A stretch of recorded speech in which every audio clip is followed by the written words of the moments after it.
your motorsport and motoring radio show. Now on 88.5 FM, The Valley Comes Alive.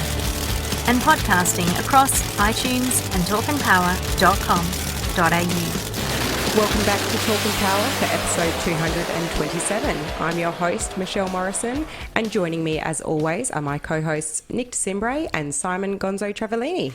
Hi, Michelle. What's happening, Michelle? Everything. Everything.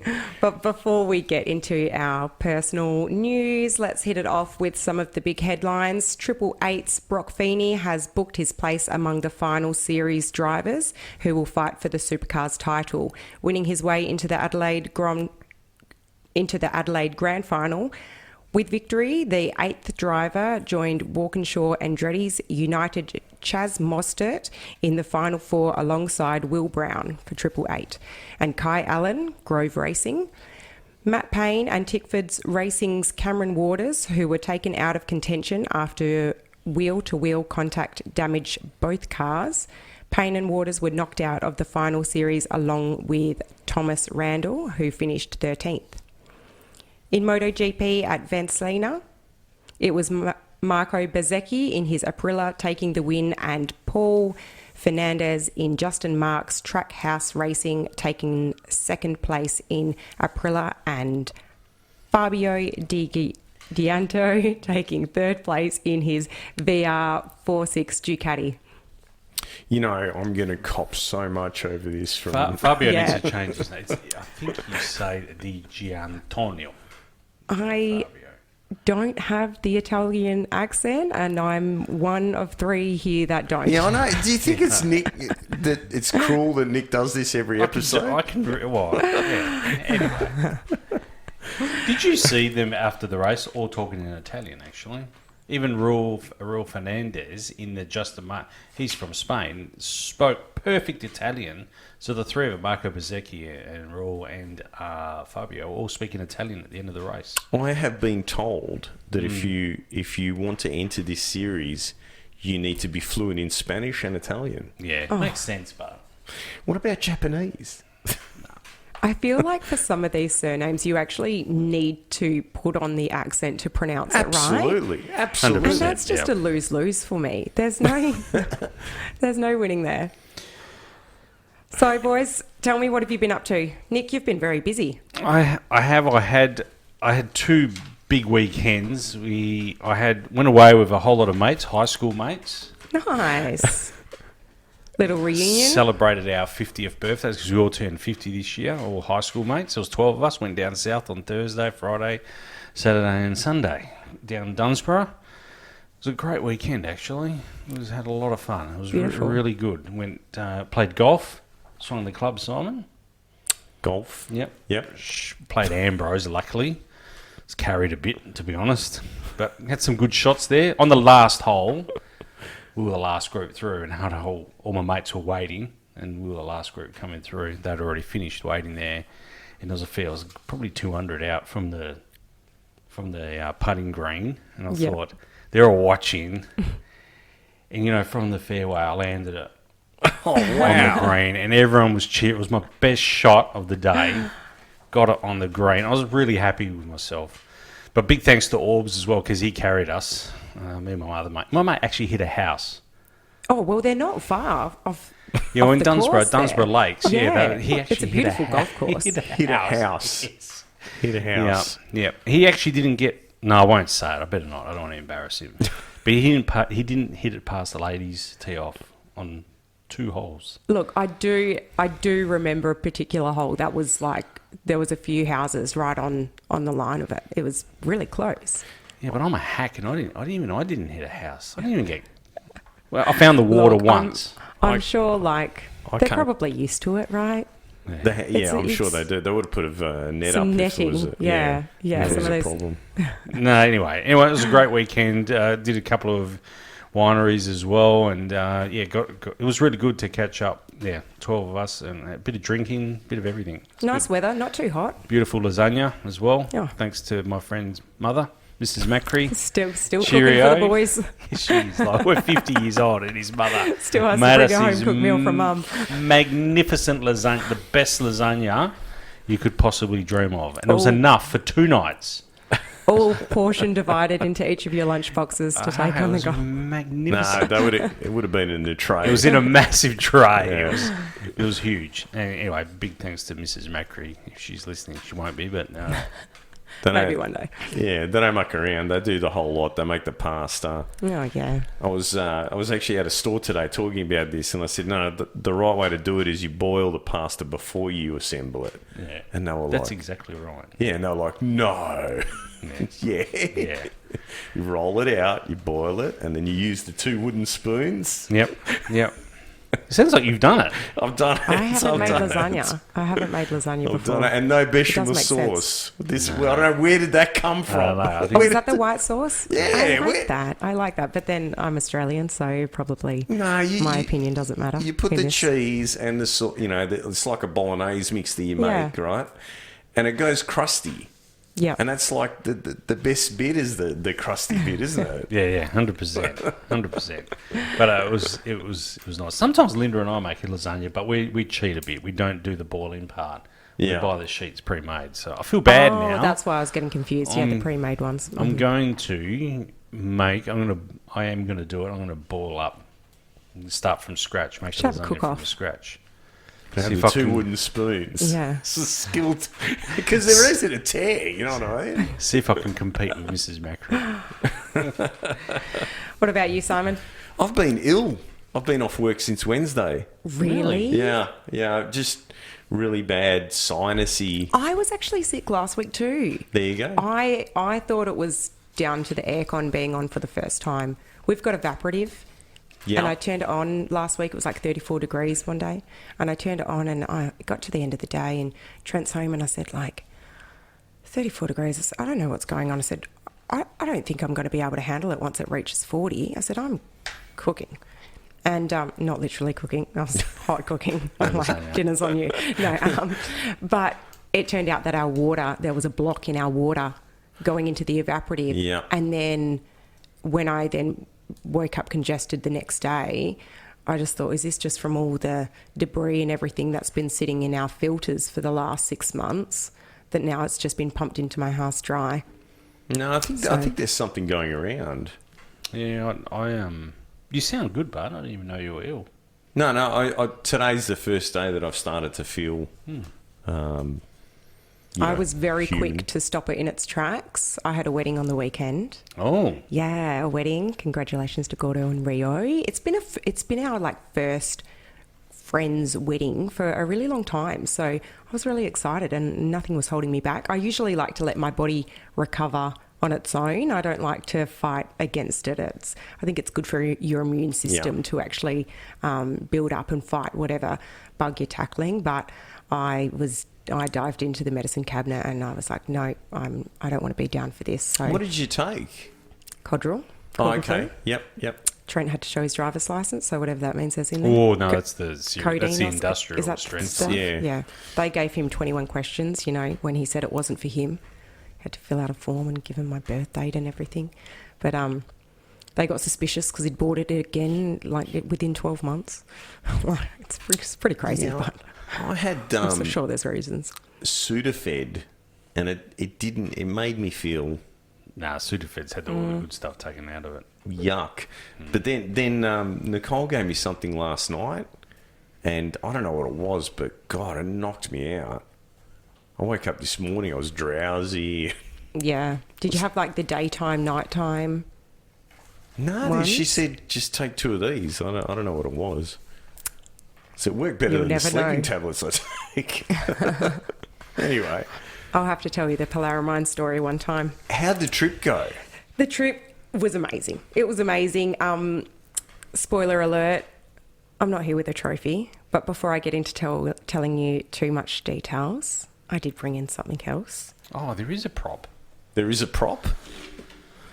Oh. So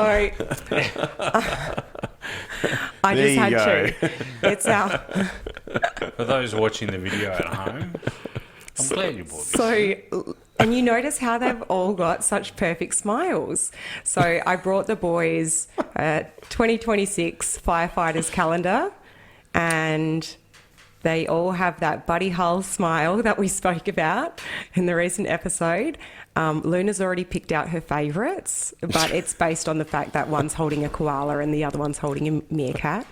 My mum wonders why I'm looking at their smile and their teeth and why my attention's not directly on their abs, but that just goes to show We saw the text. how the firefighter... Do you guys remember when the fire chief, is that what they call them in America? Yeah. Was asked about whether she could, take someone out of a burning building when the Palisade fires were happening in California. Do you guys remember that? No? And she said, well, if someone's put themselves in a predicament like that, then that's their fault. Oh, I'm not sure if I'd want that person to be leading she the was crew. she was a DEI hire, I believe. Yeah. I'm not sure about that. But I've just got the one calendar, so you'll either have to stay here at Talking Power HQ or maybe Linda and Nicole can... Nick's getting right into it. No, I'm just looking at May. I'm looking at May. What's May? They got the I'm Motorplex May too. calendar in here. So. May. I've already filled in some is the dates. goal with the koala. Oh, perfect. That's my birthday. Yeah. We can That's write your was. birthday in there. It's not on the day before. I'm the day And before then, Simon, you've had your birthday since we last recorded as well. Yes. Nicole and I had our birthdays, and we 11th normally... of November. Yeah. Happy birthday. Mr. November there. Mr. November.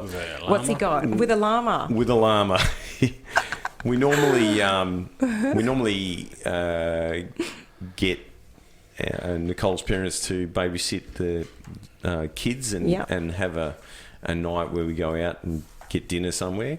But unfortunately and sadly, Nicole's mum's broken a leg. Oh, no. Yeah. So How's that happened?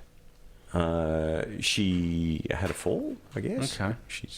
So sorry to we'll hear have to that. postpone our Postpone the dinner. Yeah.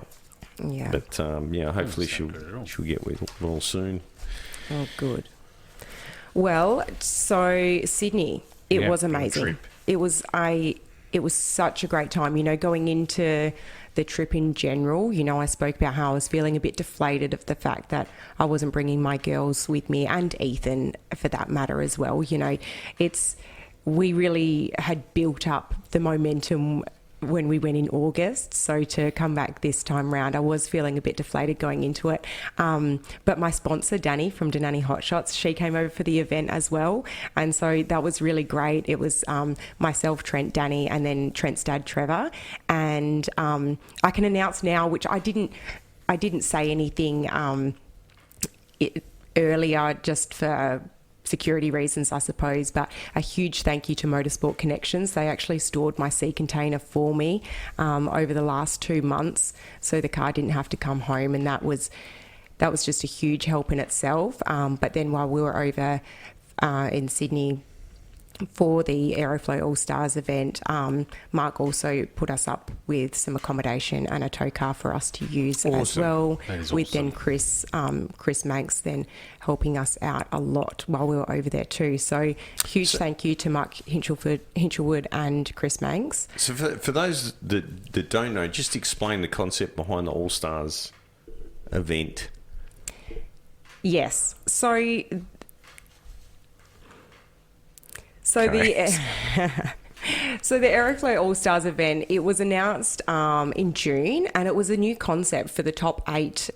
It was an invitation-only event for the top 8 races for the Sportsman Series, to be able to go over and race the best. This is the against top best. 8 in the NDRC Championship points. Yeah, Where that's did right. you finished? I finished in 4th. In 4th, Yeah, I finished in 4th. And I was really excited for this concept. A lot of people were really excited for this concept. So this is kind of loosely based on what's the event they have in the US now? Do they call that the All Stars? The pro shootout. The Pro Shootout. Yeah. Right. Which is the same sort of concept. They have the top. Yeah, in top fuel. Yeah, it's the top 8. Yeah. Invite only. Invite only, correct? Invite And only. this was invite only too, wasn't it? Yeah. So this one was invite only, and we only had 5 days to actually accept the invitation. Before then, if those 8 places weren't filled, then it opened up to other competitors further down in the championship list. I got to say, I was really disheartened to see that concept didn't continue on when they rescheduled the event. So when we came to return for the 8th of November, when I saw the entry list a couple of days beforehand, it had opened up in the fields, and they'd actually put the invitation out or entry forms out for more competitors to enter and compete if they wanted to. Was that a byproduct of them moving the event, or was that because it landed on just a normal round? It didn't land on an existing round, an existing Sydney state round, and for me, an existing competitor that was entered for the event originally scheduled for the 23rd of August. That's we right, were just yeah. told that the event was being rescheduled. I didn't know that the concept was changing until we saw that entry list, which was out maybe like 2 or 3 days before the event was running. Did they change the name? No, and it was actually So very... it wasn't like the All Sorts or It was- All Sarans or... Still calling it All the Stars. Aeroflow All Stars, and I did actually hear a bit of a slip of the tongue with some of the commentators because, it was marketed to be the best of the best. Yeah. And I understand that for this new concept, only announced 2 months before it was then set to run, that they may not have been able to get the top 8 as the genuine top 8 in the championship. Yeah. Denise Downs, for example, our WA Super Sedan competitor, she had the engine out of her car. It's our off season. Yeah. She was planning on a new combo. She was actually really considering going over and making the trip for it. I spoke to her beforehand, and she was saying, I'll have time to put it on the dyno, but with no qualifying, which they originally stated that there'd be no qualifying. She was like, I won't even be able to run it down a track. So did they run qualifying? Yeah, so they did end up giving us one qualifying round. So the whole concept really did change. And I think for me, going into the event, I was quite deflated based on that concept changing so much, because we made big and expensive decisions based on the original concept. Now, the original concept being the top 8, there was a great prize money that we could potentially win a share of, but that prize money isn't going to balance what we are spending to actually make that trip. That was a little bit misleading too, the prize money, wasn't it? Because it seemed as though it was $25,000 per bracket. It did always say your share. It did always say your share, and it was saying between the other sportsman brackets. Yeah. But it never stipulated, like, for our Perth Motorplex State Series, for example, it is staggered prize money depending on what class you're in. Yeah. And also, like, runner-up, third, fourth. Correct, I think yeah. you even still get $75 or something if you've come fourth. So it didn't have any breakdown of how that was going to be divided. But when we were making the decision to travel and compete, we made that decision purely based on the recognition of being in the top 8. Top 8, yeah. And with saying that, with the original information that was given to us and advertised to everyone online also, that there wasn't going to be any qualifying, we then made the decision to go a week earlier to race the state round, so we weren't going in blind. We didn't want to go straight into Chicago shootout rounds not knowing what my car was going to do. In the back of my mind, I had that 10 years ago, and I've had some work done to the engine since. But 10 years ago when I raced in Sydney, I was doing 0.2 slower in Sydney than what I was doing in Perth. So we didn't want to blow our first round straight up by going in blind and not knowing what my car was going to run in Sydney. And Sydney's been resurfaced since then as well. So that was really hard, because the concept changed and we made very costly decisions based on that concept. They ended up then giving us a qualifier, which, that's going to benefit everyone. Okay, Because they were going to do chip draw or something, Yeah, weren't they? it was originally going to be a chip draw, and I guess it's just luck's in anyone's hands at that point, and that's where you really just have to have the mentality of running your own race with dial-in racing. They ended up then saying that qualifying was going to be based on ETs, and when I saw that our modified opened up to 11 competitors. Yeah. Now, from 8 till 11, okay, it's not so extreme. Poor junior dragsters. The junior dragsters Aeroflow All Stars, they went from having 8 to like 20 entrants. Yeah. Super Sedan had 15. So with the 11, aside from yourself, how many of the 11 were from the top 8? There was actually only first, second, third, and fourth that actually came in. After that, it was further down to like 15, 16. Yeah. There was like a 37th, a 25. Like I was quite when I did see it, I was quite fired up about it just because of the investment that we made to travel for they should just that have recognition. Still cut it at 8 though. They should even if like 5th, 6th, 7th, 8th couldn't make it. And that's it. You know, if they couldn't make it, and understandably, but the excitement that was behind this event actually running was really big, that I'm surprised that they didn't... for me, it did kind of feel like, now that the calendar's been released for next season and there hasn't been any mention of this Aeroflow All-Stars showdown event next year, that then they gave up on the concept in itself. It wasn't going to be televised, was it? It was always going to be televised. It was going to be televised. It was always going to be televised. Okay. That was always from the start. That was from the October 3rd round as well. It wasn't in the end, was it? It was. It was on 7 Plus. Yeah, it was on 7 Plus. Oh, there you go. I didn't know that. But I didn't realise the August 23rd event was scheduled to be televised. It makes sense if it's televised. Then it's a viable thing. Yeah, it was. Yeah, it was. And that was when I approached my sponsors. When I approached Danny, the first thing that I said to her was that, it would be really great for my team to get that recognition, for our team to get that recognition. The televised is obviously that extra aspect. But, I've travelled over east for national rounds before, and although you may be chasing a championship, a lot of the time people don't know, spectators don't know where actually you stand in that championship points list amongst the 30, 40 odd other modified competitors that you're racing against. So it did open up the field to other entrants, and honestly, I was actually really pleased that some modified races could be then included in that for that event, to be able to race in such a big crowd. Because Sydney Dragway has been struggling with their spectator numbers, and I really don't understand how the races have been able to do it. And for my modified field that I was racing against there, it is a very young demographic, and it is a really social. They are really social with each other, and that camaraderie between them is just really great. And I think that they're just doing it for the love and for the fun.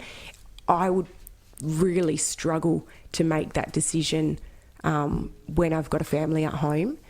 But, for them to be able to race it in front of such a big crowd at this event was really great. But, yeah, it's kind of putting... I just had to look at it in a different way. Once we went out for qualifying, I thought that at least being a faster car, I qualified in second position. I knew that I was going to be in second. You didn't top qualify? No, I didn't top qualify. Surely it was a dragster. Yes, two dragsters. Adriana Cartledge actually top qualified. Yep. And now I might pronounce his name wrong. Dan Carrera, Bat Dan, he's known as. He usually goes even faster. I think he actually even dips into the sixes, but he had an issue with his car in the only qualifying round. So I was in second. And then I thought, okay, at least I can't be complaining about one change concept if then I'm going to be happy about another. And I was happy that they had said that they were going to qualify based on ET, because I knew that for me being in the top end of the field, that would play on. So you would have got the second solo, which would have been in the semis? Well, in the end, only 10 cars came through into the rounds for modified, so there was no solos. Well, there would have been second round solo. But they did also make the decision just to go unseeded for our first round of qualifying. And then there was no real structure for how they seeded the third round. Sounds like the Special Olympics. It was. So there was no seeding in the second round either. The second round seeding was how we would see our seating usual, with like first versing fifth, second versing sixth. Yeah. That just split a field of 10. Yeah. But then for the third round, first and second paired up against each other, third and fourth paired up against each other. So it was for me, who's it wasn't elimination then. No, Chicago shootout. Oh, it was Chicago shootout. Chicago, Gotcha. yeah. But so no for me, Yeah. I'm very familiar with how Chicago shootout works and how Chicago shootout seeding works as well, being that we run it for our Perth seasons. They don't run it in Sydney for their state rounds, and so I'm not sure where the confusion was with that. But the seeding that we were given didn't align with the seeding rules that are stated on the NDRC's website. And I was pretty frustrated because that was the third change of the concept that had come into place. Let me give you a bit of advice from my years of racing. The people in charge don't like it when Group 3 races say, hey, the rules say this. No.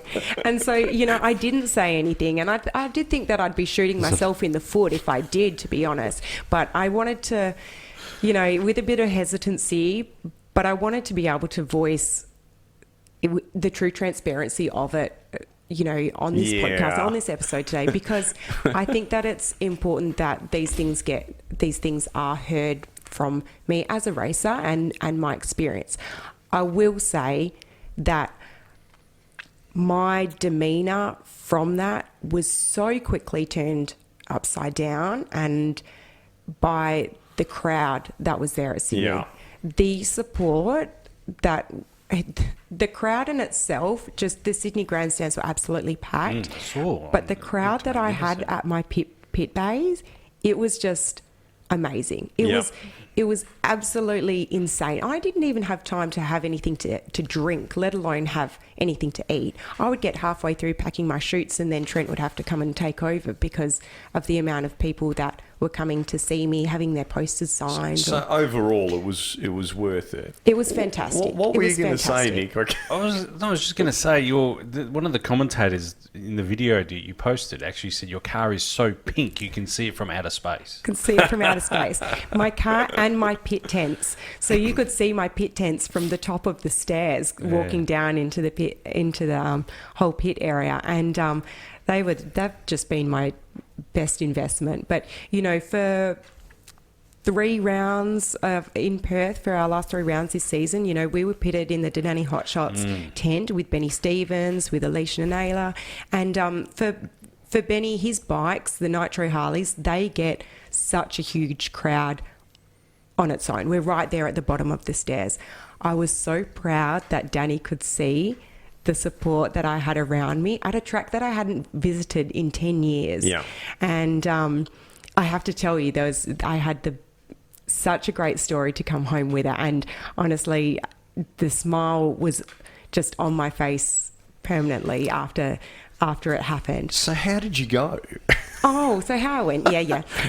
So I did win 2 rounds and I lost 1. I lost my second round against Jess Turner. I won my first round against Daniel Carrera, and my third round against Adriana Cartledge. And they run a B final there, only an A final? Or? Just the A final. The Chicago shootout works in a 3-round format, and the best out of those 3 rounds goes through to the finals. So if you have won 3 rounds, then if it's only 2 cars that have won 3, they'll be together in the finals. In this case, there was 3 cars that had 3 wins, and then it goes down to the best package On the last round. On the last Yeah. round going Jess into the final. and- So Jess Turner and Corey Dyson. Yeah.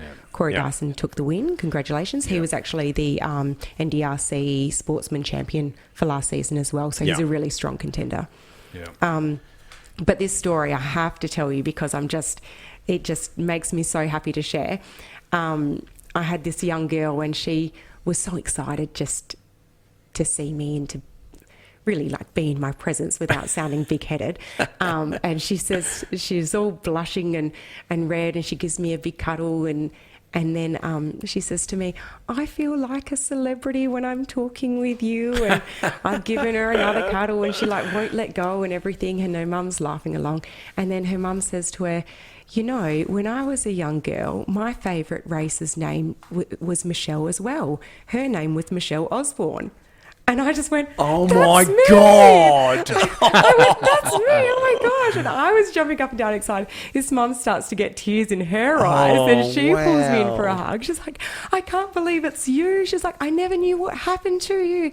Like, you were my favourite. I used to got watch married you all the and had time. kids. Yeah, yeah. That's what happens to all of us. I suppose that's the thing, you know, I've always was somewhat in the scene in Yeah. Perth, and our commentators here, they always kind of kept everyone in the loop, whether Yeah. I was on track with Trent and then even returning with my original pink paint colour as well. Yeah. I think like that was pretty much a... But, you know, the other thing is, Michelle, you're an approachable person. You're bubbly. You're excited. You're always happy. Well- when you go into the pits in some people's... And, you know, ironically, these are people that are always complaining that they don't get enough attention. They're grumpy. They've got attitude. They're trying to be tough and, you know what I mean? It's I just, yeah, and I want to add to what you're just saying as well, because I've seen it firsthand, especially at the Western Nationals this year. So it was a pretty big you know how many event. people are going to ring me? No, I'm going to say that you were positioned in, as you said, down on the bottom of the stairs there, and I saw it firsthand. Yeah. Like, I know when you're turning the car around, and I know you got Trent there, and you've got Trevor there as well, and you got Ethan, yeah. as well. But you've got a bit of work to do yourself as well, and Yeah. you've got to prepare. But the way you communicate with your fans as well is like second to none. I don't think I'd be able to do that. If I knew I Yeah. had to pack the chutes, Yeah. I'd be like, I've got to pack the chutes. Yeah. Let me just pack the chutes, and then. But you're still talking to people, and that's not to say you're not Yeah. packing the chutes. No, and... But it's just to say that you take the time out to speak with all the fans. Yeah. And they're pretty important tasks to do, but you make the time to do all of Yeah. those Yeah, things. but that's what I'm saying. Like, I'm really lucky that my crew support that side of it but as well. Michelle, I don't think it's that. I think it's just you. Oh, I think yeah. you're just a very approachable person, and you actually. A lot of people try and fake it. You're just that's how you are. It's so important to me, and when I, you know, this crowd that I had around my pit bay, it was just astronomical, honestly. And I would say every few minutes, I would say, you know, thank you. I really appreciate your patience. And I'd say to everyone, you know, I started as a spectator in this sport as well. So it's just really important to me that I can give some time back to you. Yeah. You know, I Yeah. really appreciate your patience. I would say if you want a poster, just a plain poster without it signed, you know, grab one there. But otherwise, you know, thanks for waiting. It's the crowd engagement and interaction is what fuels my love so much. And but it's also what gets you sponsorship. I don't You know? personally do it for that, but I was so know, but- glad that but Danny you could understand why a sponsor would go, I've made the right choice. see. Yeah. You know, and this is... It's It's that not just that. It's the personal, fact that you... emotional connection. But you also cart the car around to so many events. You also make yourself available. You also put the car on display. I know if Danny called you now and said, hey, I need the car tomorrow, you would make it happen. Oh, she just said to me for a Christmas party. Oh, yeah. Usually she'll have some cars out, but my car's new home is in Sydney for the next 12 months or so. But I love it. I love it. It's time to get that spare body. Do we go there? Do we go there? It's like, well, if I could just pretend I've got a supercharger, and if Trent would let me paint his body pink, or maybe Daryl, you know, Daryl Hawley Yeah. still has the original the body, original body. which he'd only just had painted He'd only ran it for like a season or Looked maybe great even a in pink. couple. It'd look great in pink. Yeah, and we It had to build a you new weren't body. allowed to. No, Yeah, he that's wouldn't. He right. wouldn't allow us. He It didn't. He didn't. was forbidden. Because for the first season we were leasing it, and so it wasn't. I hadn't proven that I could handle it yet. So no, but I've often thought, I should really get a stage car for it to have. So the it next makes race, me feel a little bit lost, not having it here to be able to do things to promote my racing and my sponsors here in Perth, and it makes it a little bit hard to think of how I can add on the extra promotion on the East Coast if I'm not going to be doing extra events outside of the racing events in itself. Now you're exposing it to a whole different crowd, and Yeah. you're going to build the fan base and obviously And make people especially- aware of. Yeah, but even in Western Sydney as well, where you're racing, I'm sure that there's a lot of businesses in that area that were at the track as well that may be looking or doing movements in Western Australia soon. Yeah. Yeah. And they've seen Danini Hot Shots. Yeah. Yeah, absolutely. And that's going to be their next logical. Yeah. It's brand Oh, absolutely. association. Brand even association. So when's the next race? So next race, realistically, in Sydney, the next race isn't going to be until the Nitro Champs for the NDRC round. I'm still a little bit unsure how much East Coast racing I'm going to do. I'm a little bit torn whether to like chase a championship or whether just to go out and have fun. And Chase championship. see, if we chase a championship for the NDRC calendar, there's only 2 rounds in Sydney. One Yeah. being in May and the other, I think, in like September or something. So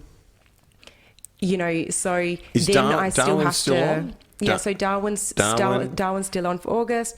There's 3 in Queensland, and then there's 2 in Adelaide. And so, keeping in mind, I transported my car. My dad drove Danny's car over to Sydney after the event was cancelled in August. The truck came back home.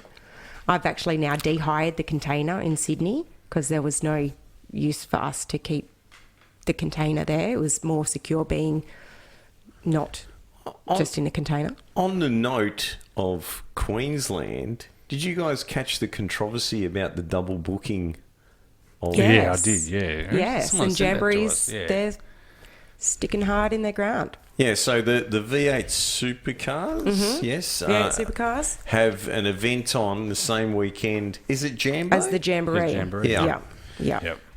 And they share the car park, apparently. Oh, I didn't realise that it was the car park that was the issue. I Yeah. thought the issue was the spectators. But it was reading the comments was really disturbing because Jamboree will sell out as it always does every year. People travel from all over the world. Mm-hmm. But when you read the comments on that Facebook post, there are delusional people that think that, oh, well, they're going to miss out on spectators because, they can't compete with the V8 supercars. No. I don't know that there's people that travel from Puerto Rico No. to go and see the V8 supercars. In fact, I think most of them would go, what? You're right. They were delusional because the people with the most to lose here are the supercars. Absolutely. You're going to look. You're not. They don't look too great because that book in Jamboree has been etched in stone since it's decades. the dawn of time. The dawn of Volkswagen. So that's always etched in stone. Because that's how it started. It was a VW club that started the Jamboree, and then it grew into what it is now, which is, and it's actually gone beyond just the imports now because they have the pro mods there as well. It's a massive. It's a massive. It's yeah. huge. Yeah, It rivals import versus domestic in America. Yeah. Which is one of the biggest drag racing events in and global as well, because same thing, the Puerto Ricans come over, the Brazilians come over. It's a very, very big event. Yeah. So I didn't realise that the car park was the shared car issue. park, So yeah. I suppose there will be something has to come of it. They can't. No, if the they track, can't go to- the track manager's basically saying that they'll work with both entities and proceed ahead. gosh. I With a think Can you doubleheader. imagine that road going in to the venue. Oh, yeah, but more so.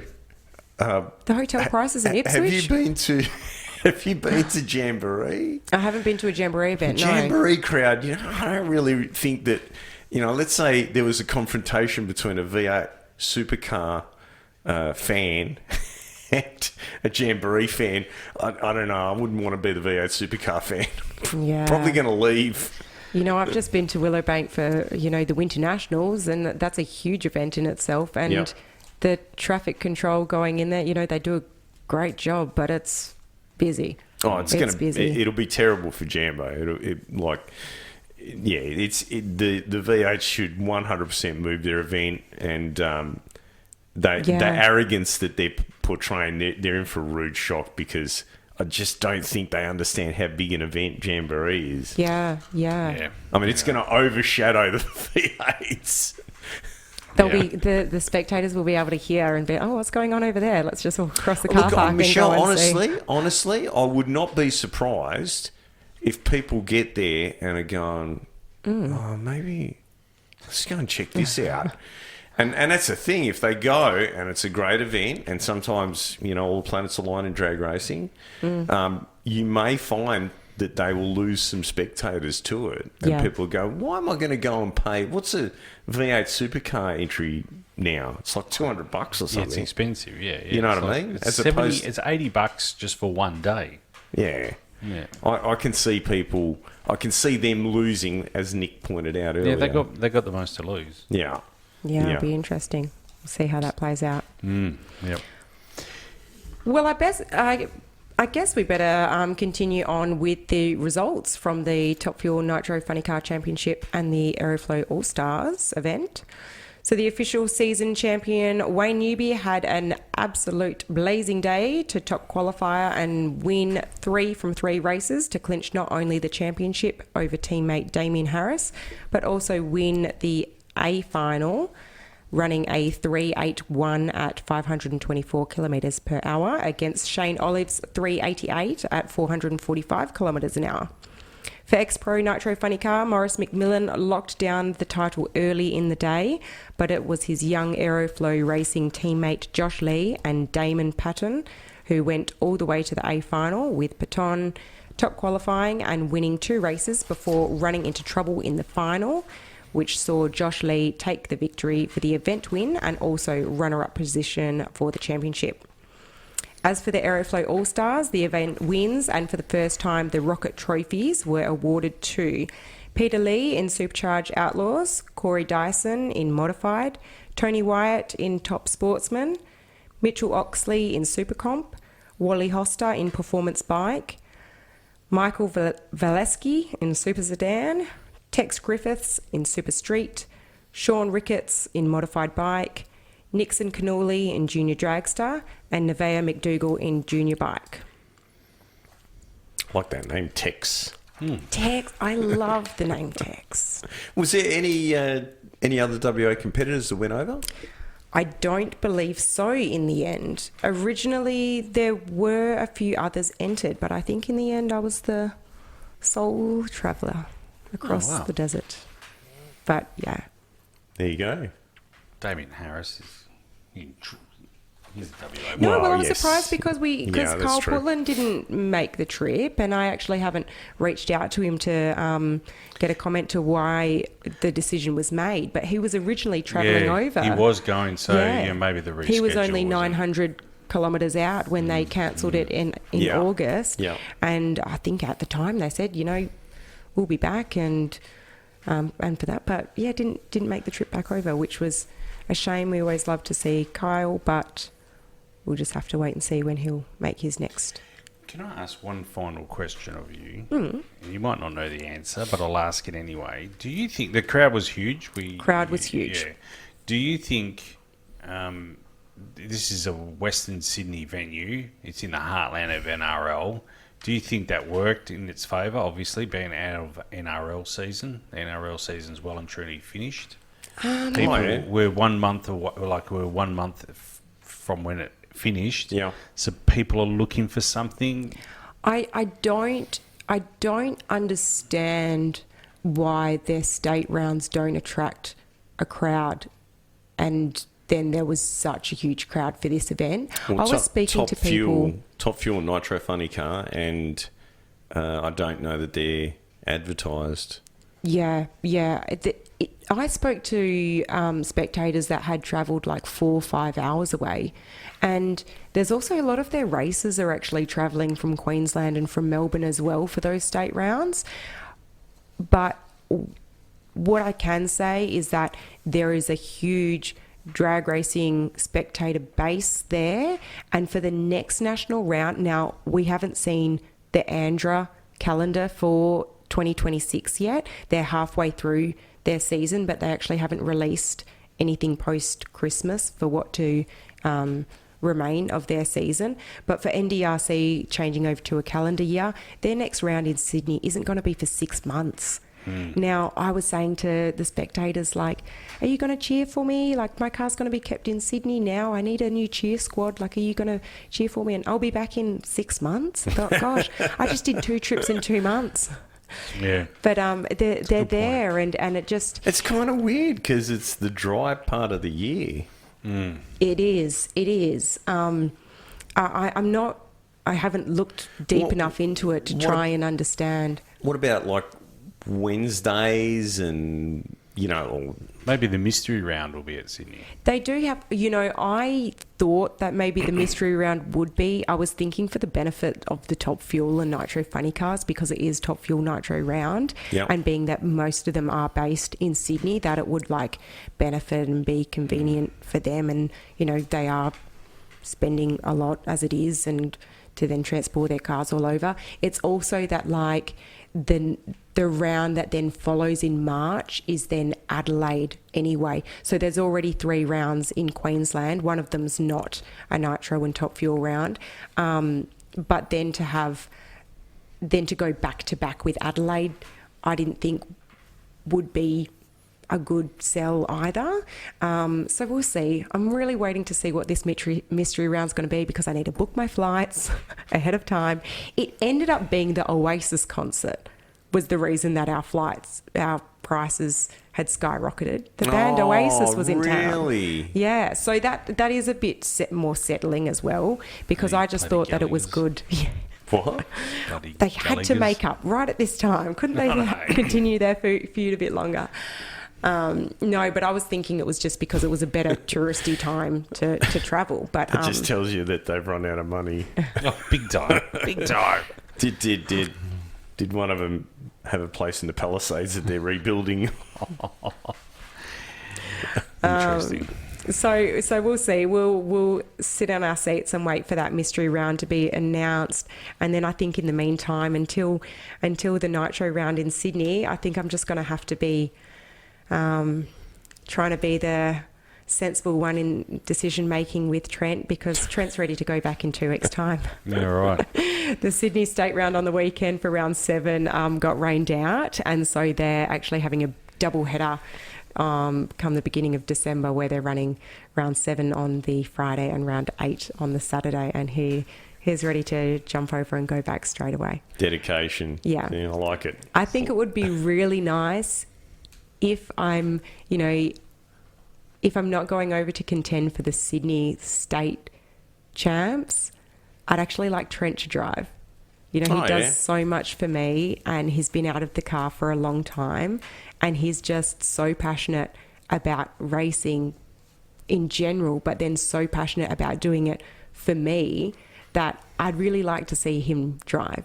He's going to have to keep the pink body on, but I think one of the trips that we go back over for, you'll see him behind the wheel. He doesn't know yet. You heard it here There you go. first. Yeah, he hasn't even heard Breaking it. This is my news. thoughts. Go, But I think that would be really nice. So kicking it off then with the news from the NHRA.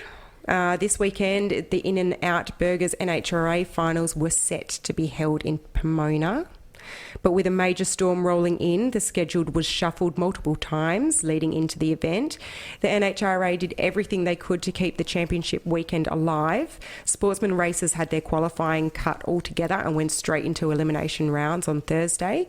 And then when Saturday was completely washed out, Group 1 followed the same path with no qualifying and straight into eliminations, with pairings to be set according to the championship points. And that meant that Doug Coletta won the championship. Doug Coletta won the championship. He just had to qualify to be able to secure the championship for Top Fuel. But come Sunday morning, the weather simply wouldn't let up. The NHRA officials made the difficult call to cancel the In-N-Out Burger NHRA finals entirely due to persistent rain, saturated surfaces and track conditions that were no longer safe. Despite non-stop work from the safety, safari and track crews, there was ultimately no way to continue racing. It was heavy rain. It was forecast rain for Monday as well, and they had they were live streaming the whole lot. And they were running cars at like 2:00 in the morning. Trent woke up at 4:30 to then. I think that's when the first round was scheduled.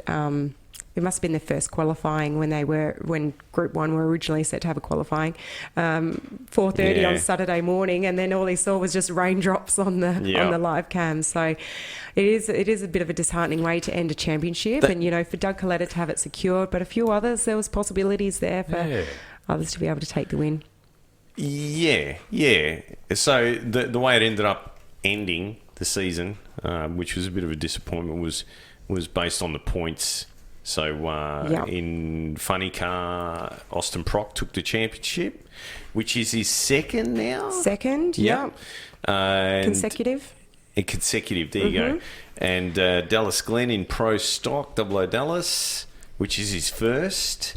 And Richard Gadsden in Pro Stock Motorcycle, which is also his first. So who ended up coming second in Pro Stock Motorcycle? In Pro, it was Gage. Herrera. Yeah, it was Gage. Yeah. And Smith would have been third. I'm not too sure, just because I hadn't checked it recently, but that does seem right from our last recording. But we were robbed. We were robbed of that Pomona battle. And it was really going to be a tight one between Richard Gadsden and Gage Herrera. It was really just going to be the best of the day was going to determine that win. Austin Prock and Matt Hagan, there was a bit of a... Austin Prock had to lose first round. Matt Hagan had to win the event. But, we've seen it happen. And just for that big final, we didn't get to see that. But I have to mention also that it also means that Brittany Force won her last event before stepping away from racing to focus on a family. And while we're all hoping that she returns, I can't help but think that her winning her last event could be a factor if she's ever finds herself sitting on the fence about whether to return to the driver's seat or not. I think ending on a high is quite a strong significance to have, and if it's a bit unsure of where to go with that, leaving on that high, and might seal it. Was there a story about what's Erica Ender's sister's name? Courtney getting married? Courtney's getting married. To Spencer Hyde. That's right, Spencer Hyde. That's it. Yeah. I don't think that has been yet. Surely they'd wait until season's over. I had it in my head that they were doing something at Pomona, so I'm not... I'm not sure. Maybe at the banquet. Maybe. Tonight. Maybe it's a cheap way. Everyone's there anyway. Everyone's here. Just bring out the cake. But I thought I would mention, before the weather took over, the Lucas Oil Championship for sportsmen did manage to wrap up on Thursday, and I've just got a couple of standout results that were worth celebrating. First, a huge congratulations to Australian former Pro Stock racer Jason Grimer, who earned his first NHR Wally in competition eliminator, taking the win in his BA Mustang. An incredible achievement for him. And of course, BA being B altered, which is where you would run a Pro Stock car in if you're in America. Australian Pro Stock car, of course. And because they don't call altereds over there, they all refer to my altered T-bucket as a roadster. That might be a bit of a I think some people are getting it wrong because now I'm thinking I have heard them actually say, do I open this conversation? Altered's pretty much, it's open, means modified. Trent and I have a debate, and I can't believe that 14 years into being together that we are now having this debate. It's been going on for probably 2 months now about whether it's an altered tea bucket or a tea bucket altered. If you don't agree with me, It's a tea don't bucket say anything. altered. Oh, no, Simon. Yes, Can we edit Trent, that out? I'm with you. I'm with you, Trent. Nick? No. Nick, I'll say to you, Nick. I'll say to you, Nick, what I said to Trevor, my father-in-law, when we were in Sydney. Hang on. The fence isn't a comfortable place to sit for this amount of time. There are four. You're going to have to pick a side. There are 4 types of vehicle that run in modified, right? There are dragsters, there are altereds, there are roadsters, and there are what have I forgotten, Nick? Funny cars. Yeah, funny car. Right? They're the 4 types of vehicles. So the bracket is, the car is a T bucket, right? So it's a T bucket altered. Because it could be a Bantam altered, or it could be a 34. I'm quite happy just to stop this here Because I'm just because I don't justifying like to admit. See, in my defence, I use the term altered in like the dictionary number 1 definition as it's been a modified. tea bucket. It's a 1923 tea bucket that's been altered to no longer look like the road version that you would see in the 1920s. Yeah. And it is now been altered to look like a badass drag car. But altered has 2 definitions in drag racing. Well, There's that's- like what you just said yeah. before, like A altered, double A altered Yeah. production, blah Yeah. blah, so on and so forth. But our version of altered and the American version of altered is different, and I'll explain to you why it's different. Because it used to be the same, and then this Italian guy from Fremantle called John Zappia, he decided to enter his HQ into double V altered, and that made everyone upset. I remember that, yeah. Yeah. So then they brought in this classification that says that it has to be a pre-48. Right. Okay, so that's the definition of an altered. Pre-48, meaning before 1948. 1948, Right, correct. I didn't know that. Yeah. It's in the rule book. Interesting. Well, Why they picked 48, I can only assume, is because the FX Holden came out in 1948, and they went, well, it can't be an FX. It needs to be older than an FX. so Nick, is there a way that you can stop your Spotify podcast listeners from getting their ping alert when our episode drops? No, I can. So Trent doesn't see this release. Looks like I'll be cooking dinner tomorrow night. But in America, an altered, because there's Corvettes that run altered, and Yeah. but that's a comp class that I didn't they're referring realise, to. and see, this is the thing. The index side of drag racing is so confusing for me because you need to know everything and anyone. Oh, you know the and- one, Michelle. You know how full on I'm into this. Oh, I you do and not Trent would understand. chat I do not understand stock. There's stock eliminator. Yeah. That is like, because it literally means stock. So they're not allowed to port the cylinder heads. It is the craziest, and they have these crazy horsepower formulas that they work the index out from. But these cars that came out from the factory running like 20s are running 10s, you know what I mean? Like, it's how? I don't know how they do it. It's the craziest thing. And Chilling their methanol. there is a breakout rule in stock. Okay. So So- they're running dial-ins then? No, it's an But it's index. index. Yeah, right. Get this. It gets even crazier. And I hope someone gets in touch and says, "No, you don't understand it," because I absolutely don't understand it. Right? But they run the cars. So let's say there's 10, whatever NSA or whatever N stock automatic, right? they'll run them off heads up. Okay, and there's no breakout in when that happens. Okay, and then the winner of that will go into the eliminations where he'll run against different stock eliminator cars. And and there's some breakout rule there. I don't get it. I don't understand. So they've got stock, they've got super stock, and they've got comp. And comp is more like our super comp that we run. We have comp and super stock as well, but it's not. Their comp is the same. Similar to how we run, because there isn't a lot of blown cars. There's weird turbo cars and naturally aspirated Econo altereds and B-Econo altereds, and there's all, and there's nothing Econo about anything in comp. No. Well, it's the same. I don't here, think to be we honest. need any more brackets over here. Yeah, we Well, don't need to introduce any more, do we? We've got Real Street. Is that like their stock's like our Real Street? I wonder. I always thought that Super Street should be a foot brake class.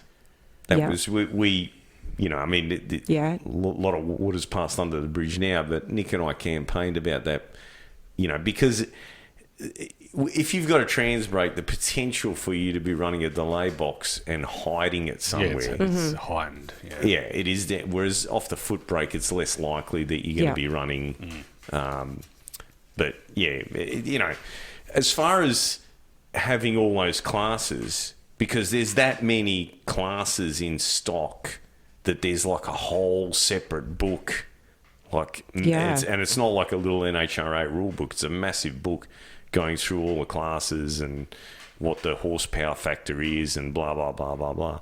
I don't think it's a bad idea. I think taking away super stock classes in Australia wasn't a smart move. Like, if I was running Andra, I would bring back B Street, C Street, all of those classes, because I think if you allow more people to run their car and you allow them to run it more like how they want to run it, then you're probably going to get more participation. And it's that entry level in. Yeah. Now, bracket racing doesn't appeal to a lot of people. The breakout rule doesn't appeal to a lot of people. A lot of people just want to go as fast as they can. And unfortunately now, to build, say, the lowest category at the moment would be CMS or CMSA, you're still going to spend $250,000. Now, who wants to spend $250,000 to run a mid-9 when they can spend, like $20,000 and get their Commodore to run 8s? Yeah. That's you just hit the nail on the head. That's the biggest challenge drag racing. It's not the biggest challenge, but it's a massive challenge that drag racing faces right now. But that's because we've gotten rid of all the stepping stones. You're right. You've got to spend $250,000 on a 280 cubic inch engine. Yeah. When you can spend even $7,000 or $8,000 on an LS. Yeah. And run as fast, but it's a lot cheaper. Oh, no, you'll run faster. Yeah, okay. You'll run faster. Like you get an old Commodore, put a 6-litre in it, you'll run quicker than you will in a CMS car.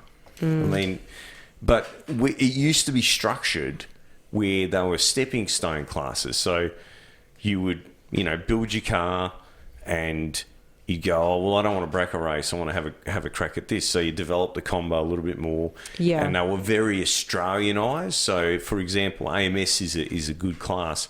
In AMS, the car had to come out, if it wasn't an Australian-built car, it had to come out with a big block from factory. You couldn't get a later model car, American car, that didn't come out with a big block and fit a big block. But you could an Australian car. And the rules, so the lifter rules, a classic example. In the rule book, it said could be converted to solid, operation, solid lifter, basically, right? But what happened was people went, oh, well, I'm going to put bigger lifters in it. Well, the rule book didn't say you couldn't do that, but those of us from that old school, we accepted that, it said you could convert it to solid. It didn't say you could change it, right? Now, the reason that's important is because if you compare all the available engines in MS, you got the Holden engine, which the early version, the cylinder heads weren't really that good, but the later one was. But the later one didn't come out until the VL Walkinshaw, right? That was the first of the... Yep. And I remember, because I'm one of those rulebook guys, and I rang up, Maury Huckle was the Andrew guy back then. I said, hey, Maury, I can run the VN heads on a VL in BMS or CMS or whatever. And he goes, well, as long as you show up with a Walkinshaw body kit on it. Because it's, he was like, no, it's specifically for that, So when you compared all the engines, the problem with the Ford, which had the best cylinder heads, the 4V cylinder heads, which are huge, is that the shock tower is really close to the head, so you can't get a good exhaust pipe on it. The Chev head is okay, but it's not as good as the 4V. The Holden head is really good, but you would need to run like a VN onwards car, which is not as nice a package as a VL, or earlier Commodore, because of weight distribution and so on. So it kind of balanced out. And the other thing was the lifters. The reason that the VL Walkinshaw, for me, was attractive was because Walkinshaw ran a Chrysler lifter. And because it's a flat tappet, the bigger the lifter, the less likely you're going to damage the camshaft. Now, the Chevy has got the smallest lifter, so it's at a massive disadvantage. But over the years, they changed the rules, so now it says maximum of 904 lifter. So now there is no advantage. So the Chrysler's the 904, that's got the biggest lifter, but the Chrysler's got terrible pushrod geometry. Pushrod geometry is terrible on them. So you can't rev a Chrysler to 10,000 without the pushrods just flying out of it. So it was balanced before, but as the rules got changed, it sort of, so if someone had the money now, you could build an engine that it's not in the spirit of the rules, but it's legal. Yeah, right. You know what I mean? Like it's those loopholes that Tony Stewart was speaking of, grey areas. Grey areas. The grey areas. Yeah. But as I said before, you're going to spend $250,000 to go and build a car that, runs high nines and needs 10 grand's worth of maintenance every time you turn the key on it. Yeah. So then they go, I don't know why people don't want to run super stock. Yeah. And it's the same at the other end of the spectrum. Like, it is awesome to watch Top Fuel now in Australia. It is absolutely incredible, right? But the reality is, every time that car goes down the track, it's $25,000-$30,000. Yes. And for commoners... And I will get around to that, because I've actually got more that I want to bring up that you'll be able to speak more on that note about. Can we put a hold on that? Yeah, sure. Let's park that for a moment. Because I do want to come back around to that with something else that I'm going to mention. Just finishing up with the Lucas Oil Sportsman, I just wanted to say that, of course, I was watching closely with Shane Phillips. He was back behind the wheel of Gunk Randy Meyer, top alcohol dragster, for the second time. Shane qualified third with a single shot qualifying session with a 5:24, and then he claimed his first NHRA round win, defeating McKenna Bold, running a 5:26 to McKenna's 5:37. So that's awesome. You got his first Wally, yeah? His first round win, because then the event was cancelled. Yep. So it's a real shame you couldn't see through the rest of the event. You couldn't just give him a Wally anyway. I know, couldn't you just call it then and there? But I suppose there would have been a few others having their first round wins at that point. In other major news, at 76 years old, John Force has announced his retirement from driving. This comes after his recovery from the serious injuries he sustained in June in 2024 at the Virginia Nationals, where he suffered a traumatic brain injury and a fractured sternum. John Force steps away with a record that truly defies greatness. He's NHRA's most winningest driver, with 157 NHRA event wins, 16 Funny Car World Championships, 269 final round appearances, and 1,460 round wins. Wow. That's incredible, eh? That's incredible. He'll continue leading the John Force Racing team, overseeing operations and supporting his drivers. And in his announcement, he mentioned looking forward to spending more time with his grandchildren. And if you watched the video that was posted on social media as his press release, I felt like that was really the heart and soul reason behind his decision to actually make his official retirement. You know, he spoke a lot about being excited for his grandchildren. Courtney Force recently had her third, and mentioned, of course, with Brittany planning on starting a family of her own. So his retirement marks the end of an era, but for his legacy as a driver, team owner, and a defining ambassador for NHRA, that will stand forever. He's 100% the GOAT. Yep. Absolutely. Yeah, no question. Absolutely. No question. He still is under doctor's care. He still has ongoing treatment, still in recovery from that. His Hitting this a wall at retirement, 300 mile an hour will do that. It didn't really come as a surprise to me, but he did say like that originally. He said, you know, that he'll be in his race car until it takes him. And he said, but, you know, do I want to be in a race car again? Do I want to hit my head again? No, I don't. And and spoke of his grandchildren being the ones that he wants to be here and be around for. So he said it doesn't mean he won't sit in the car. He might do a burnout. So we might see him still doing a bit of that. But to wrap up this week's NHRA news, there's been an exciting announcement. The NHRA is launching a 6-part documentary miniseries called Chasing Speed. Did you guys see the announcement? No. I did. Yeah. Yep. So the series dives into the culture and personalities of NHRA's drag racing, a world of highly modified machines racing down a straight quarter mile or 1,000-foot strip at speeds exceeding 340 miles per hour. The 6-hour-long episodes will follow the entire 2025 season from the perspective of teams fighting for the championship, from Top Fuel's Brittany Force's NHRA record-setting speed to Austin Proc's rise under racing legend John Force and Antron Brown's run to repeat a Top Fuel title. The series honours the sport's history through reflections from racing legends, tracing how founder Wally Park's vision shaped 75 years of NHRA competition. So is this, are they trying to emulate, what's the... Drive to Survive. Yeah. I really hope so, because this is exactly the kind of behind-the-scenes storytelling that our sport deserves. We've spoke about it so much, and if it lands on a major streaming platform like Netflix, it could be huge for drag racing. Do you think the NASCAR one worked? I mean, personally, I like it, but no. The answer to your question is no. My wife's always a good gauge of that. Yeah. So Drive to Survive, yep, she's there. She's watching it. The NASCAR one, no. But after Toto and... Christian. Yeah, Christian, and there was another one that...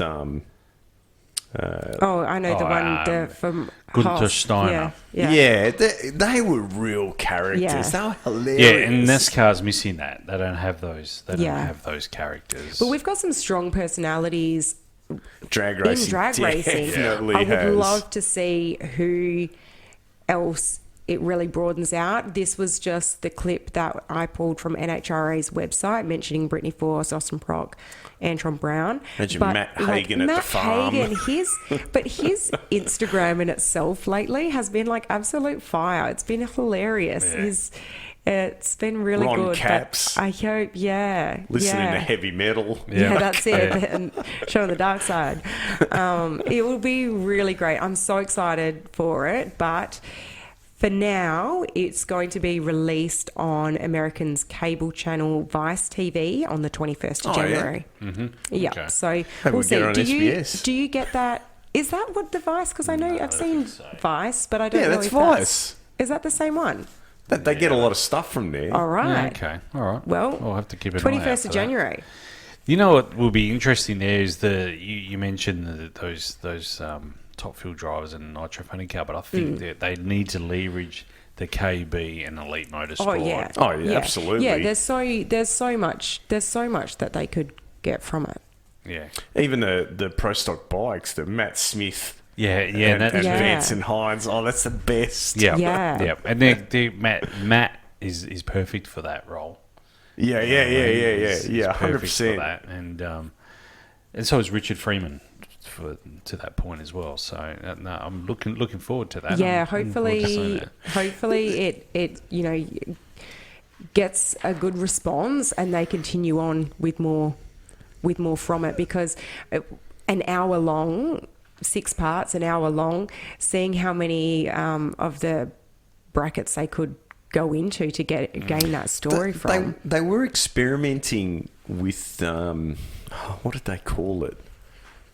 And they would go every round. Every round, I guess. Yep. They would stay with one pit crew. Mm-hmm. Did you guys catch that? No. I didn't see it this season. I followed it last season.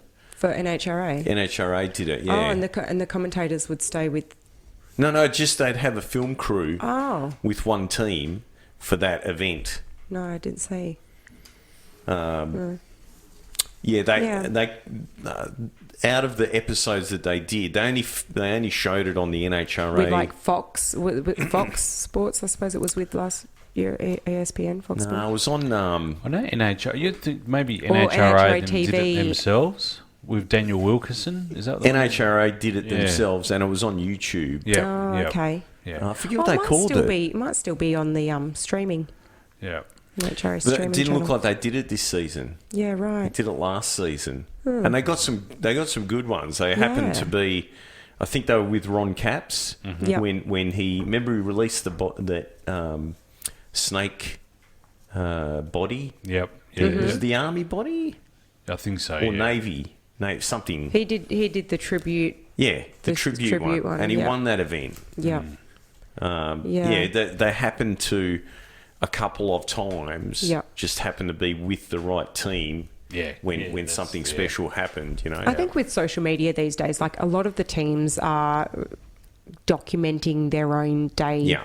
event as it is, but just being able to put that all together and then to kind of explain things happening in between or rivalries between to draw that context, it would just be so good. So Well, I can't wait for next season. Yeah, yes. me too. It was Looking forward to it. It was a bit of a frazzle end, but Yeah. it was such an exciting season this year. It was Yeah, just well, we won't incredible. have to wait long. I think February, March, actually, now that it's for Gainesville for the season opener, Gainesville, and I think, just if memory serves me correctly, I think it's actually the first weekend Is it the Gator of Nationals? March. Gator Nationals, Gators, yeah, yeah. either the last weekend of Feb or the 1st of March. I have a friend actually making a debut race at that event, and I was going to see if I could go over, and I was making sure that it wouldn't crash with our Western Nationals.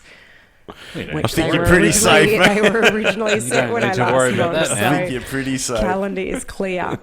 So, taking it back to what you were speaking of before, in recent IHRA news, what are your thoughts on RHRA's announcement that all professional and sportsman categories will move into an 8th mile format for next year? So, did you guys know that there's YouTube videos already out about this? No. Yep. Yeah, I haven't watched any of them. For people kind of debating Yeah, it, debating having exactly. their two Yeah, cents. yeah. You know, some debating, some saying quarter mile is dead. Yes. One of my favourite comments that was on Facebook was living your life an 8th mile at a time just doesn't have the right ring to it. So I think that the speeds that they're travelling at now, the quarter mile for top fuel and nitro funny car is done.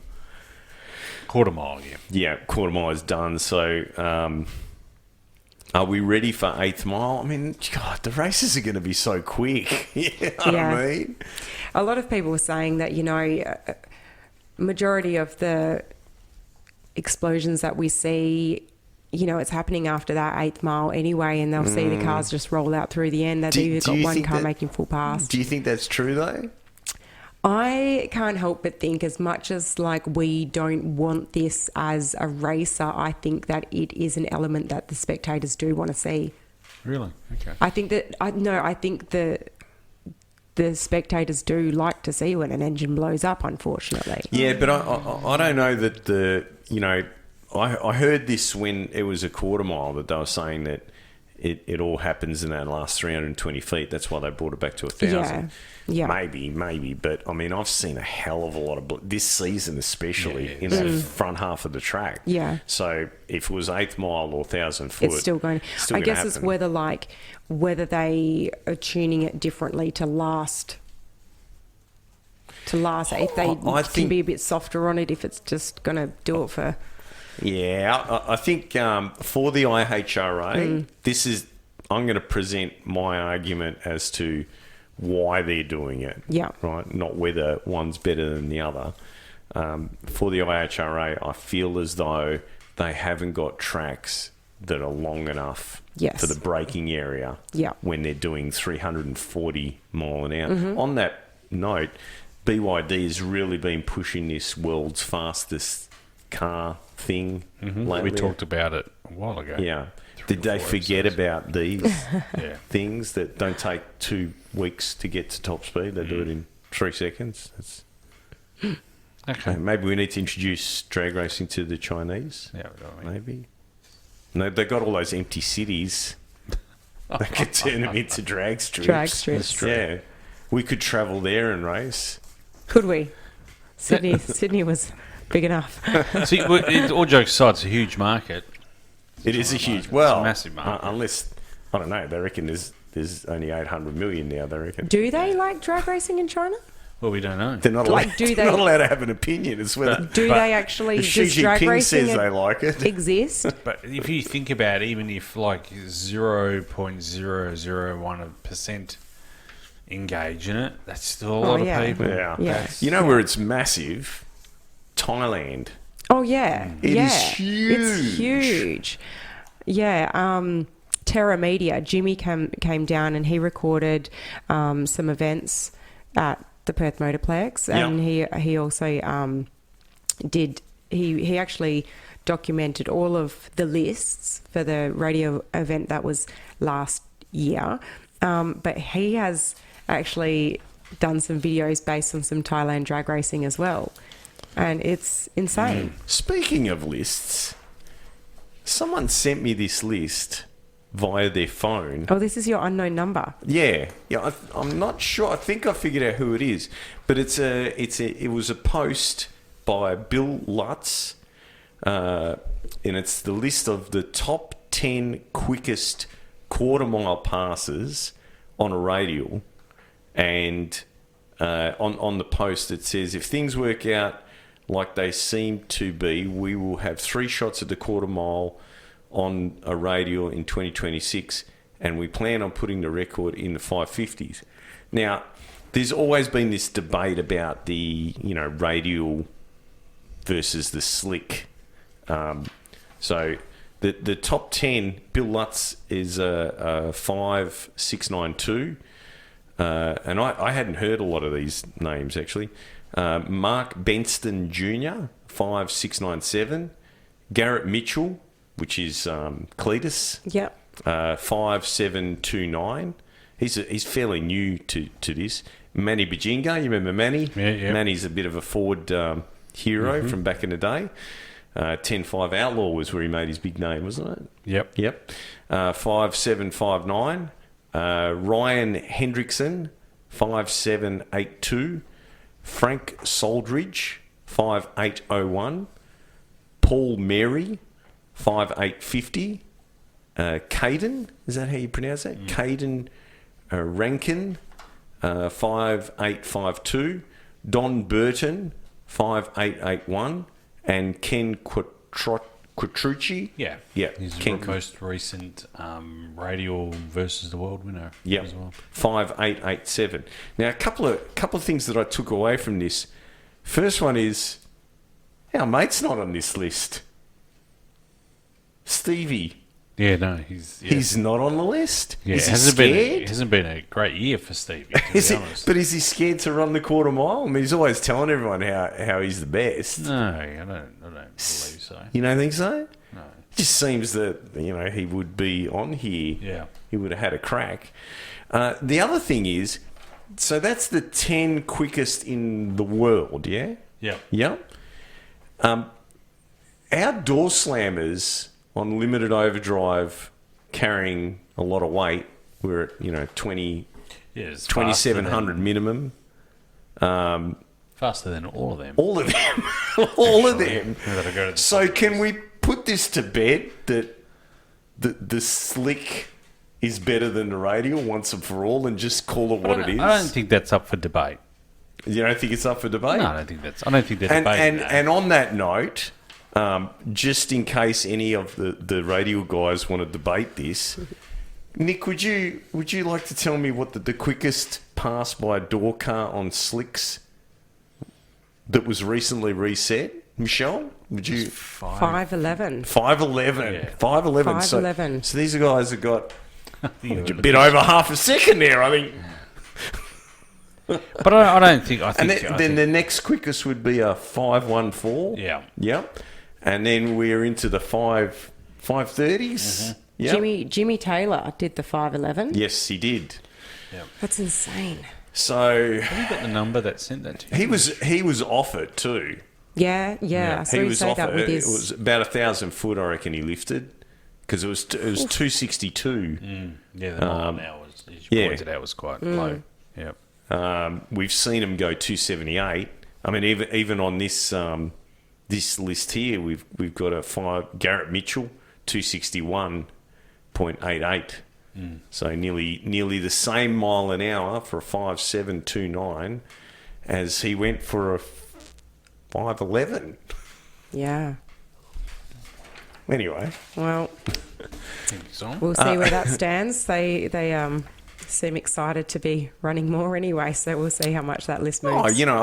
be interesting to see how quick they can go. But I think ultimately, the slicks for the win.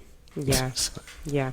And as you said, for IHRA, I think to keep their season consistent as well, running 8th mile for the whole series. I don't think they've got any choice, because I just don't think they've got the break. I mean, we saw this season just gone. I've forgotten his name. His daughter was driving the car for a while. Jasmine Salinas go 300 in the 8th, didn't we? yeah. Yeah. So you still need a considerable amount of braking area. Yeah. Even if you're running an 8th mile deal. I haven't been watching as much of the IHRA rounds lately, but from the comments on Facebook, they've been saying that it's been a great event. There's been great support of spectators there. And so I wonder whether it's just going to be able to bring some more of the lower budget races in if they're not going to be hurting their parts Michelle, as much, potentially. I think that this model for them is a smart move, right? Whether it's better or worse is irrelevant, because what it allows you to do is now bring Top Fuel to tracks that would never get it. Yeah. Yeah. And, that is huge. Yeah, true. But yeah, getting back to what I was saying about Australia, when you look at the fact that it's $35,000 per lap, and we don't have the corporate sponsorship that AFL and NRL is getting. I mean, our own state government is pumping how many hundreds of millions of dollars into NRL.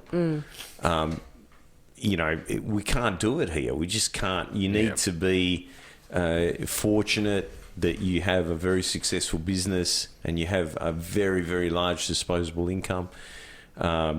It'd be great if we could see Andrew Forrest or Gina Reinhardt or Kerry Stokes in a Top Fuel car. Yeah. That'd be pretty cool. Owning a team. Yeah. Why not? Why not? I don't know if I'd see them driving. I think that's wishful thinking, but maybe owning a team. Oh, Stokesy's got a more son. likely. Yeah, the West Track Caterpillar. Hey, that'd be awesome. Top Fuel? Caterpillar. Hey, how many mechanics would they have working for them then? Yeah. How quickly could they do the engine change? Pull it What are you down, talking pull about? it back Reliability? They'll be claiming warranty first. Oh, yeah, this is the whole thing about why airlines don't sponsor race cars, because if they... Case, you'd never you'd run that whole motor for the whole season, wouldn't you? Clark. Bobcat. You run that motor for the whole season, wouldn't you? No problems. No problems. Easy. Did you guys catch the MotoGP? I didn't. I did. It was a great race. I watched all of it it was the last race of the season, and I watched it from start to end. It was an hour later, so I don't know if that's a daylight saving thing happening. What happened on that formation? I don't know, but it was Morbidelli there. I think he just came down the wrong row, and then once he realised he was coming down the wrong row, he slowed right down and turned to go on the right row, but then clipped the back of Alexius Espargaro's bike. So. Yeah, Espargaro was just doing a bit of a stoppie as is become the norm. Yeah. And he timed it that his back wheel was in the air just as Morbidelli came in under him and hit him. And he was like, what the... Yeah, I know. I saw him look around and he didn't look terribly impressed, did he? I didn't understand why Morbidelli couldn't start from pit road, but... Yeah. I don't know either, but were you surprised by how quick they got the race going, even after... Like, he's picked his... But if that was Formula One, they would have sent all the cars off on a formation. Yeah, they would have done a formation lap. They would have sent them all around. Oh, no, they would have gone back in the pits. Tyre warmers would have come out. Would have gone back into the pit. Tyre warmers. Nah, look, I mean, we're probably over embellishing. He would have had time to at least come back out. They wouldn't have started the race. There's no way. They would have sent him off, done a formation lap, and got him back around and done another restart. So it was incredible. Actually, I was really surprised that basically he got his bike up and sort of wheeled out of the way, and they were like green flag, and they were out of there. He rode it. Yeah. Do you think that he realised that he was out as soon as he was kind of getting himself back together? The impression that I got was that there was a lot of people on that grid that were kind of just there because their contract said they had to be there. Yeah. So is that the impression you got? Championship was decided. It was decided 3-4 races ago. Yeah, there was. There's not really any shuffling going on between teams, contracts, and that. So you reckon Morbidelli had somewhere else to be that day or something? I think Johan Zarco had somewhere else to be. Even the pace. Yeah. The pace seemed, normally you'll get like Marquez or someone and they'll just be gone. Yeah. It just was like, looks like he's going to win. Yeah. Did we see Marc Marquez back out? No, because it was originally saying that he was just going to set out for 2 of the events. He didn't make it back it didn't come back. Either. Well, I mean... The good thing was Justin Marks' team. Justin Marks, if you don't know who he is, Trackhouse Racing, he's actually Shane Van Gisbergen's boss. So Shane Van Gisbergen races for Trackhouse Racing in NASCAR. It's good to see that bike won at Phillip Island, Raul Fernandez, and also did really well here as well at Valencia. So they've had a bit of a form revival late in the season. They'll want to carry that through next season. I think we can see some big things happening there. It's also touted, I don't know if you knew, but I think it was a bit of clickbait sort of media, but Max Verstappen was talking about buying that team from Justin. So that's interesting. I've been getting caught on some of this F1 news clickbait, so I'm not sure what to believe. Look, Justin has since come out and said that the team's not for sale, and that's not happening. But it's just interesting to see because such US money is getting poured into MotoGP at the moment. Yeah, look, Michelle, that is my name. What Michelle was referring to is, and I have to tell our listeners this really sad, tragic news. Unfortunately, it looks like Lewis Hamilton is not leaving Ferrari.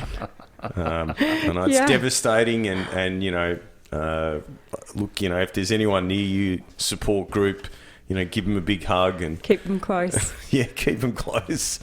You never know. Maybe next year. But you know what? I fell for the clickbait saying that he was leaving Ferrari and moving back to Mercedes, and it was for me. I thought straight away, is this a legitimate? Facebook used to be a trusty source of news. And I thought, is this a legitimate page that's posting it? And I think it was like F1 News, but Nick, you said it was like .net or something. it's a And .net so that's site. when I'm Yeah. supposed to know that it's clickbait. The thing, as a Ferrari fan, I'll put my hand up here, that all we want to see is, and I wasn't against the Lewis Hamilton thing, but clearly it hasn't worked out. But we want to see some, if Charles Leclerc is the anchorman, then bring in some new talent then. If that's the case, bring in someone. So Ollie Beerman is ready to go, in my opinion. Mate, they have had some good. In the last 5 years, they have had some good drivers. Yeah. The problem is that normally their lead driver is not as good as their backup driver, the person, and as a team manager or team boss, you need to be able to say, look, clearly this guy's better. Let him go and win. I don't care if he's old. I don't care about any of that. We're here to win. It's motor racing. Let And him so win. why are the teams actually having more than one car if that's how they're playing it? Oh, Lewis is there from a marketing point of view. Yeah, Lewis absolutely. He's come there for the marketing side of it, not for his talent. Even though he has lots of talent, he's not there for his talent this year. He is a car salesman, effectively. Yeah, he has practically sold a lot of SUVs. And you know where he would be better suited, in all honesty? If Range Rover had a team, he would be the perfect person to have driving.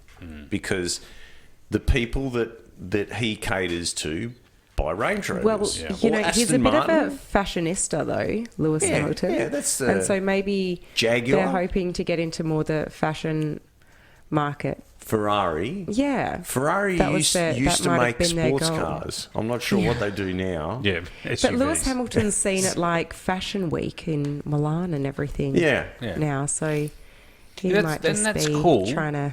That's cool as well, but it's not winning races. Yeah, it's... But it's not what it's about. it's not the same avenue. Yeah. If Yeah. Benetton was still around, perfect.